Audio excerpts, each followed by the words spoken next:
la diferencia que podemos marcar en cada una de estas variantes, doctor, y cuáles son las cosas en común que pueden tener con aquella cepa que apareció en Wuhan. Bueno, a partir de la cepa, digamos, de la cepa original del coronavirus que se originó en Wuhan, continuamente van a ir surgiendo diferentes tipos de variantes. Actualmente hay la Organización Mundial de la Salud clasifica este tipo de variantes en dos tipos. Unas que se llaman variantes de interés, porque estas variantes han mostrado algún cambio que probablemente ocasione algún cambio en el curso clínico de la enfermedad, en la transmisión. ¿Esto es lo que llamamos mutaciones? Eso es lo que llamamos mutaciones. Los coronavirus, como todos los virus de este tipo, tienen una alta tasa de mutaciones. Cada vez que se multiplican en el hospedador, en el ser humano, originan nuevas variantes que se originan al azar. No es algo que el virus lo haga deliberadamente, tratando de buscar alguna ventaja, sino que surgen naturalmente. Y algunas de esas variantes pueden tener características de más o menos riesgo. Estas variantes, que son de dos tipos, unas presentan simplemente cambios que hasta el momento no han mostrado ningún tipo de riesgo. Son los que se llaman variantes de interés. Y después están las variantes que se llaman variantes de preocupación. Dentro de estas variantes de preocupación están las 4 descritas actualmente, que son la variante del Reino Unido, de la de Sudáfrica y la variante de Manaos. Todas estas variantes se llaman de preocupación porque ya se ha demostrado que cambian el curso de la infección. ¿De qué manera? Aumentando la cantidad de contagios, aumentando la transmisibilidad o aumentando la morbimortalidad. Cada una de estas variantes tiene sus características diferentes. Por ejemplo, la variante del Reino Unido está asociada a una transmisión, digamos, en forma masiva y explosiva, aumentando el número de casos. O sea, mucho más contagiosa. Exactamente. La variante Manaus, por ejemplo, está asociado a un poco más de infecciones en gente jóvenes, a cuadros de COVID más moderados a severos que requieren internación. Por eso es que están agrupadas dentro de este grupo de variantes de preocupación. Ahora, está afectando a gente joven, ¿no?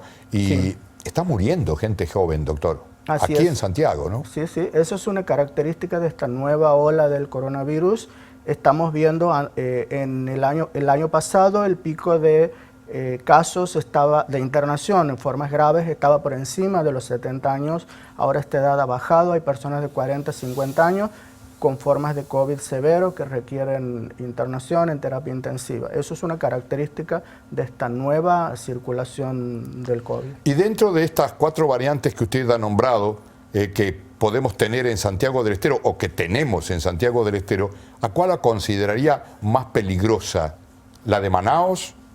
Bueno, la que se ha considerado un poco más peligrosa es la variante Manaus porque está asociada a formas graves de la enfermedad, si bien tampoco tenemos que descuidar la variante del Reino Unido porque es muy transmisible y muy contagiosa. Estas dos son las de preocupación. En Santiago del Estero nos han informado la circulación a partir del Laboratorio Nacional de Referencia de 3 variantes, la variante de Manaus, la variante del Reino Unido y una variante que se llama variante andina.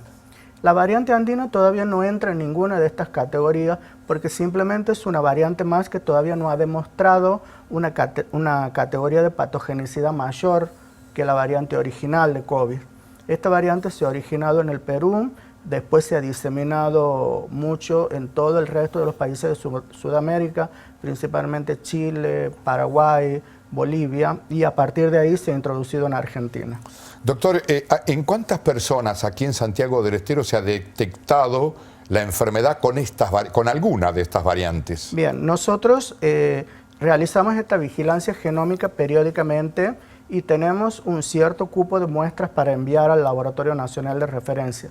En esta tanda nosotros realizamos un envío de 15 muestras de 15 pacientes con características especiales, a partir de los cuales se detectaron 4 que pertenecían a la variante Manaus y a la variante andina y 1 que pertenecía a la variante del Reino Unido. Esta variante del Reino Unido era un paciente de las termas, mientras que la variante de Manaus y la variante andina se ha detectado en Capital y Banda. Doctor, ustedes hacen el hisopado y determinan el positivo. ¿Cómo hacen o qué los lleva a sospechar que ese positivo tiene una característica diferente que merece un análisis del Centro Nacional. Bueno, eso ha sido protocolizado, digamos, a comienzo de año, cuando nos reunimos todos los laboratorios de referencia provinciales y establecimos los consensos para ver qué pacientes y qué muestras se iban a estudiar. Actualmente se estudian aquellas muestras, por ejemplo, de pacientes fallecidos, de pacientes que han tenido la vacunación y igualmente se han infectado, y de pacientes que han tenido reinfecciones, es decir, que han tenido ya una primera infección por COVID y ahora están cursando una nueva. Esas tres características principales son las que seleccionamos nosotros para enviar las muestras a estudiar. Siempre se envía al Instituto Malbrán. Siempre se envía al Instituto Malbrán, que es el encargado de la vigilancia genómica. En el país hay dos instituciones que están haciendo esta vigilancia. Uno es el Instituto Malbrán, que lo hace a nivel de todos los laboratorios de referencia que hacemos diagnóstico, y el otro instituto es un consorcio que depende del CONICET, que se llama Proyecto País, que es un consorcio de varios laboratorios dirigido por el Hospital Gutiérrez de Buenos Aires, que también está en menor escala haciendo también la vigilancia genómica. En este sentido, doctor, ¿han crecido el trabajo para ustedes? ¿Han crecido el número de hisopados diarios que se hacen? Tremendamente. Para que usted tenga una idea, nosotros a comienzos de marzo teníamos un promedio diario de 400 a 500 muestras diarias. Actualmente estamos por encima de las 2.000 muestras diarias. O sea que prácticamente hemos aumentado en un 400%, la cantidad de hisopados y de muestras analizadas. ¿Y hay personal suficiente para llevar ese ritmo de trabajo, doctor, en el instituto? En el instituto hemos tenido que incorporar personal, pero no personal nuevo, sino reorganizarnos para poder, digamos, brindar prácticamente una actividad que cubre 18 horas por día de trabajo, incluidos feriados, sábados y domingos. Doctor, y más o menos de esa cantidad de hisopados que se hace, ¿qué porcentaje está dando positivo? Bueno, no quiero asustar mucho con los números, pero al comienzo de año nosotros veníamos con ese indicador se llama tasa de positividad. Ajá. Al comienzo de año veníamos con una tasa de positividad entre el 15%, habíamos llegado un poco al 20%, ahora estamos en el 40%. Oh, se ha duplicado prácticamente. El 40% de las muestras que analizamos resultan positivas para COVID. Carlos, ¿alguna pregunta para el doctor Ovejero? Bueno, evidentemente, doctor, ¿cómo le va? ¿Qué tal? Evidentemente las zonas más complicadas supongo que tienen que ver por la densidad poblacional, son Capital, Banda, el conurbano y las termas. ¿Hay alguna otra zona de la provincia que ustedes vean con alguna dificultad parecida por la tasa de contagiosidad?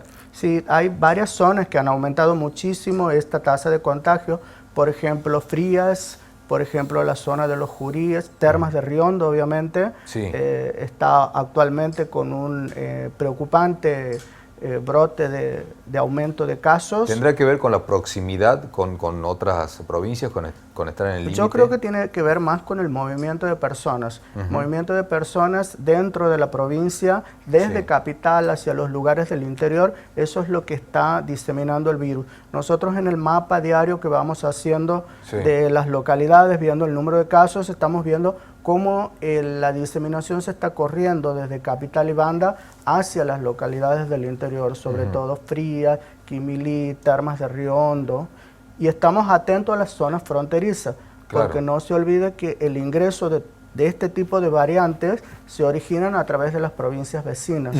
Córdoba, por ejemplo, ha notificado hace pocos días que prácticamente el 60% de sus muestras analizadas corresponden a la variante Manaus. Así que probablemente de ahí ha sido el ingreso hacia nuestra provincia. Eso le iba a preguntar, si tienen alguna referencia, algún camino para determinar de dónde provienen esas nuevas cepas que aparecieron acá. Sí, normalmente se originan a través de las provincias que se han notificado casos previos. Por ejemplo, la variante Manaus ya sabíamos que circulaba en Córdoba, Tucumán y Santa Fe.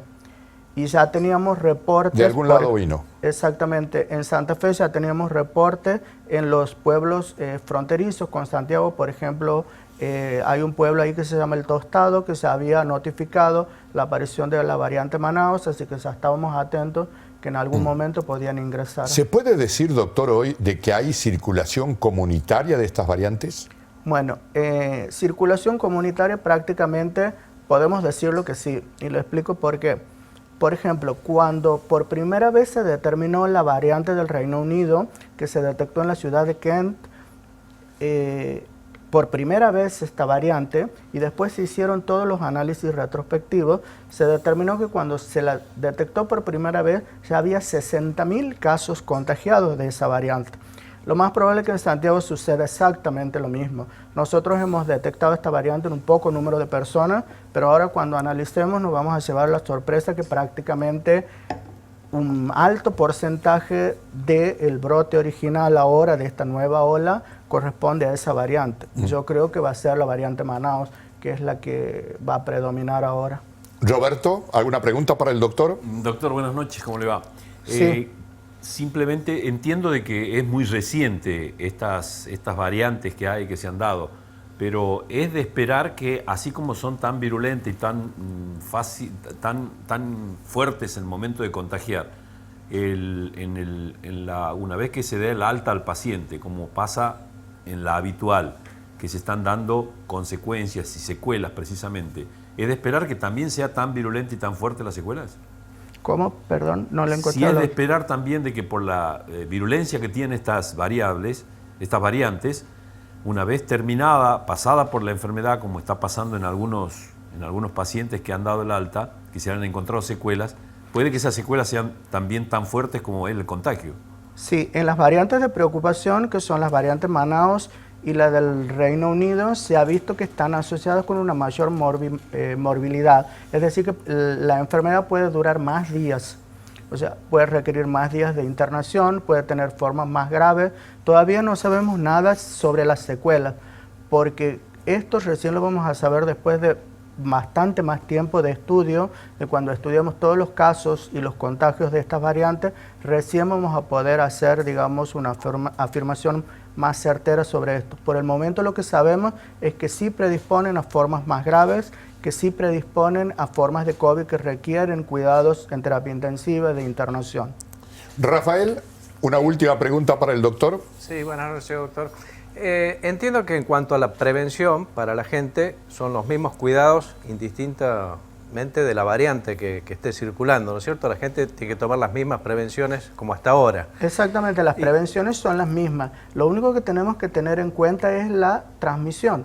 Estamos en presencia de una variante que es la variante Manaus, que tiene un 70% más de transmisión que la variante original de COVID. Así que probablemente eso es lo que está haciendo el aumento en el número de casos actual en nuestra provincia y en las zonas donde se van detectando. Y en estas variantes, doctor, perdón, Rafa, sí, en estas variantes, ¿puede haber también gente asintomática?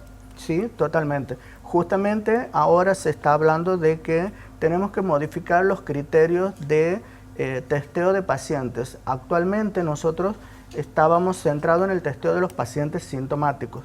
Sin embargo, ahora tenemos que repensar estos esquemas de testeo porque son los pacientes asintomáticos con estas variantes más contagiosas los que probablemente estén haciendo circular más el virus en la comunidad. Sí, discúlpame, Rafa, te interrumpí. Y la otra parte de la pregunta iba al tratamiento en sí. ¿El tratamiento es el mismo con las distintas variantes o ustedes se dan cuenta después de la variante, no cuando lo reciben al paciente? No, los criterios de tratamiento no han cambiado desde el punto de vista de las variantes. Lo que va a cambiar, y eso sí nos preocupa muchísimo, es la aparición de una variante de preocupación que sea resistente a las vacunas. Hasta ahora, estas 4 variantes de preocupación no han mostrado eso. La Organización Mundial de la Salud ha sacado un comunicado hace pocos días donde afirma que todas las vacunas actualmente aprobadas por la OMS son efectivas para estas variantes. Sin embargo, el coronavirus va a seguir mutando, van a seguir apareciendo aleatoriamente variantes y la preocupación es que en algún momento aparezca una que sea resistente a alguna de las fórmulas vacunales que tenemos en este momento. Eso sí sería bastante grave. Doctor Ovejero, muchas gracias. Como siempre, un placer recibirlo aquí en Libertad de Opinión. Muchas gracias a usted. Ha sido un gusto, ¿eh? Igualmente. Bueno, voy a escuchar esa